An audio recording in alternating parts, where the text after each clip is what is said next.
আজকের একটা গুরুত্বপূর্ণ বিষয় নিয়ে কথা বলবো মাইক্রোসফট ওয়ার্ডে, সেটা হচ্ছে লিঙ্ক। অর্থাৎ লিঙ্ক কিন্তু অনেক সময় আমাদের প্রয়োজন হয় মাইক্রোসফট ওয়ার্ডে। আমাদের অফিসিয়াল কাজগুলো করতে হলে বা যে কোনো কাজ করতে হলে অনেক সময় কোনো টেক্সট বা কোনো বাটনের উপরে লিঙ্ক সেট করে দিতে হয়, যাতে করে ওই বাটন বা ওই লিঙ্কে ক্লিক করলেই অটোমেটিকলি যে অ্যাড্রেসটা দেওয়া থাকে সেখানে মাইগ্রেট হয়ে চলে যাবে।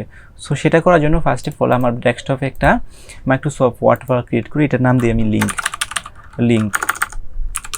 ওকে, আচ্ছা, দেওয়ার পর এইটাকে আমি ওপেন করলাম। ওপেন করার পর এটাকে হচ্ছে একটু ফন্ট টাইম নিউ রোমান দিলাম এবং ফন্ট সাইজ 20 করে দিলাম। দেওয়ার পর আমি এখানে একটা লিখি। আমি ফার্স্ট অফ অল আমার সিদ্ধান্ত নিতে হবে যে আমি কিসের লিঙ্ক এখানে সেট করব। আমি একসাথে 2-3টা লিঙ্ক আমি ক্রিয়েট করব এখানে। ফার্স্ট অফ অল আমার একটা ফেসবুকের লিঙ্ক এখানে চাচ্ছি। সো আমি কি করতে হবে, আমার হচ্ছে ইনসার্ট থেকে এইখানে লেখা আছে যেন লিঙ্ক, এখানে ক্লিক করতে হবে। তো লিঙ্কে ক্লিক করার পর এরকম একটা ডায়লগ বক্স আসবে। তো ডায়লগ বক্স আসার পর এইখানে প্রথমে উপরে যেটা আছে দেখেন টেক্সট টু ডিসপ্লে, এখানে আমার যেটা টেক্সট হয়ে ডিসপ্লে আসবো সেটা আমি লেখাই। ধরেন আমার ফেসবুকে যাবো, তার মানে লিখে দিব ফেসবুক, গো টু ফেসবুক,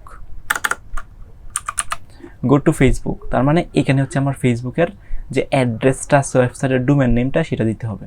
তার মানে এই যে অ্যাড্রেসের জায়গায় আমি লিখলাম www.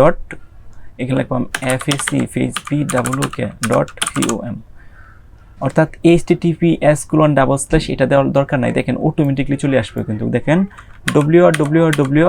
দিতে কিন্তু অটোমেটিকলি এটা চলে আসবো। আপনি এখানে লিখে দিবেন ফেসবুক,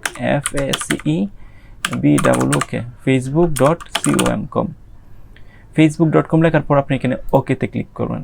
দেখেন এখানে লেখা আসছে গো টু ফেসবুক। এখন এটার উপরে আপনার কার্সরটা নিলে কিন্তু এখানে লেখা আছে কোন অ্যাড্রেসে সেটা যাবে। সো এটা কিন্তু এখানে চলে আসছে। এখন আমি নিচে আসি, নিচে আসার পর আমি আরেকটা লিঙ্ক দিই, যেমন ইউটিউবের লিঙ্ক দিই। তো আবার ইনসার্ট থেকে আমি লিঙ্কে যাব, যার পরে লিখে দেবো ইউটিউব, গো টু ইউটিউব, এবং এখানে লিখে দিই www.youtube.com। Okay and okay. তার মানে আমার একটা লিঙ্ক চলে আসছে কি ফেসবুকের, আর একটা হচ্ছে কি ইউটিউবের। আমি আরেকটা লিঙ্ক নিয়ে আসি, ধরেন গুগলের। তাহলে ইনসার্ট থেকে লিঙ্ক এবং এখানে লিখে দিলাম গো টু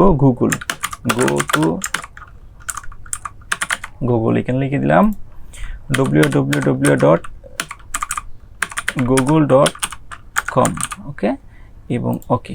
তার মানে আমি এখানে 3টা লিঙ্ক অলরেডি সেট করে দিচ্ছি। এটাকে আমি একটু মাঝখানে নিয়ে আসি, মানে সেন্টার করে ফেলি, কন্ট্রোল+E চাপলেই চলে আসবে। ওকে, আচ্ছা, এখন ফার্স্ট অফ অল দেখেন এইখানে লেখা আছে go to Facebook, go to YouTube, go to Google. অর্থাৎ এই যে টেক্সটটা আছে এই টেক্সটটার নিচে কিন্তু ওই ডোমেন নেমটা আমি সিলেক্ট করে দিচ্ছি, অর্থাৎ এখানে ক্লিক করলে কিন্তু এখানে চলে যাবে। এখন কীভাবে যাবেন, যাওয়ার জন্য আপনার যে কন্ট্রোল আছে কিবোর্ডের, কন্ট্রোলের চাপ দিয়ে ধরে আপনি যে কোনো একটার উপরে ক্লিক করলে চলে যাবে। দেখেন আমি কন্ট্রোলের চাপ দিয়ে ধরে আমি ফেসবুকে ক্লিক করলাম, একটু অপেক্ষা করেন, ফেসবুকে কিন্তু চলে যাবে। আমি আরেকটা ওপেন করি, এই যে কন্ট্রোলের চাপ দিয়ে ধরে আমি ইউটিউবে ক্লিক করলাম, দেখেন ইউটিউবে কিন্তু আমাকে ডিরেক্টলি নিয়ে আসছে, এই যে ইউটিউবে নিয়ে আসছে। ওকে, এখন আমি নিচেরটাও ক্লিক করি, কন্ট্রোলের চাপ ধরে আমি গুগলের উপরে ক্লিক করলাম, দেখেন এই যে গুগলে নিয়ে আসছে। সো এভাবে আপনার যে কোনো যে লিঙ্কগুলো আছে সেই লিঙ্কগুলো কিন্তু আপনি সিলেক্ট করে দিতে পারবেন, এবং এভাবে লিঙ্ক করে কিন্তু আপনি মাইগ্রেট হইয়া কাঙ্ক্ষিত লিঙ্কে চলে যেতে পারবেন মাইক্রোসফট ওয়ার্ড থেকেই।